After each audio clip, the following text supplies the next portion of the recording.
Most people don't quit saving because they're lazy. They quit because saving feels pointless. You put money aside. You make sacrifices. You skip things you want. And after months of effort, nothing really changes. Your stress is still there. Your life feels the same. One unexpected expense could still wipe everything out. So you start asking yourself a dangerous question. What's the point? Today we're going to explain exactly why saving feels useless before $10,000.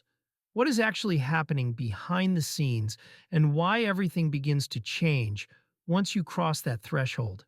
This isn't motivation. This isn't budgeting advice. And it's not about getting rich fast.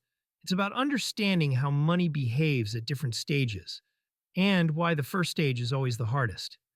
If you've ever tried to save your first few $1,000s, you already know how discouraging it feels. You save $500. Then your car breaks down. You're back to zero. You save $1,200, medical bill. Back to almost nothing. You save $3,000. Rent goes up. Your balance barely moves. This isn't bad luck. This is how the system works. At low savings levels, money has no leverage. It doesn't protect you. It doesn't reduce stress. It doesn't create options. It just sits there, waiting to be consumed by the next problem. That's why so many people say, I tried saving, it didn't work. What they really mean is, I never reached the point where saving starts to matter. Here's the uncomfortable truth. Below $10,000, your savings exist mainly to absorb shocks, not to grow, not to change your lifestyle, not to create freedom, just to stop things from getting worse. At this stage, one emergency can undo months of discipline. Your balance goes up slowly, then drops suddenly. Emotionally, it feels like running on a treadmill. That's why saving feels useless, because you don't see progress. You only feel resistance. This is the same reason the first mile of a workout feels terrible. The same reason the first pages of a book feel slow.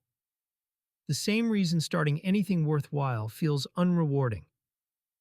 The system is draining friction before it creates momentum. Most people misunderstand the role of early savings. They think, I'm saving so my money can start working for me. That's wrong. At the beginning, you're not saving to grow money. You're saving to buy stability. Your first goal is not returns. Your first goal is resilience. Early savings are meant to prevent panic, absorb volatility, give you breathing room, reduce decision pressure. Until you have that, nothing else works properly. You can't invest calmly. You can't plan long term. You can't take smart risks. Everything feels urgent because everything is urgent.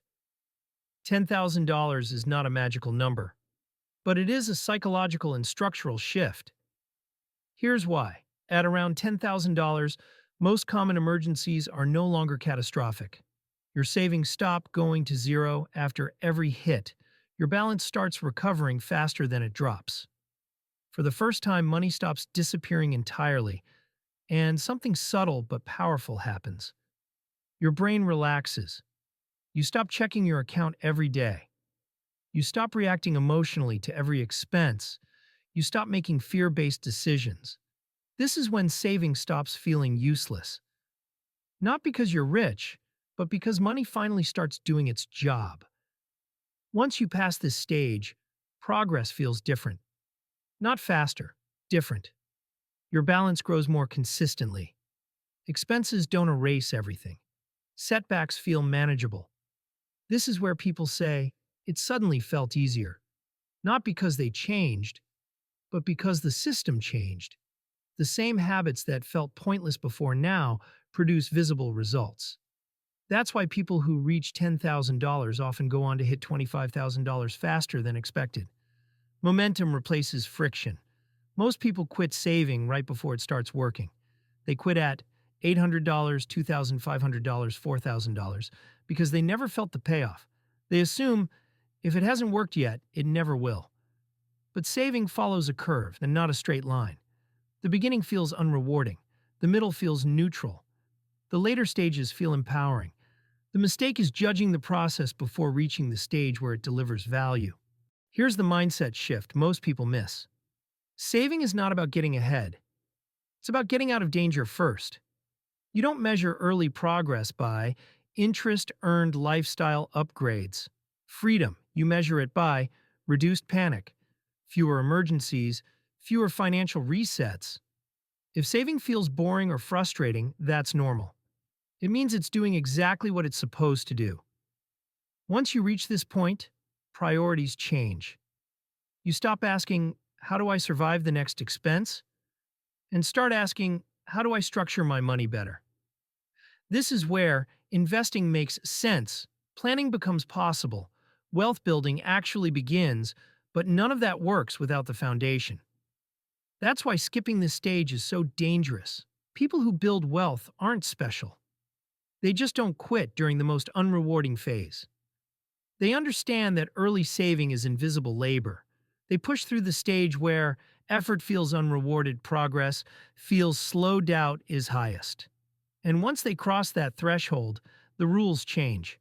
If saving feels useless right now, it doesn't mean you're doing it wrong. It means you're still in the hardest stage. The stage most people never get past. If you want to understand how money actually behaves at each level and how to move through those stages intelligently, subscribe to Practical Wealth Hub. We break wealth down step by step. No hype, no shortcuts, just clarity.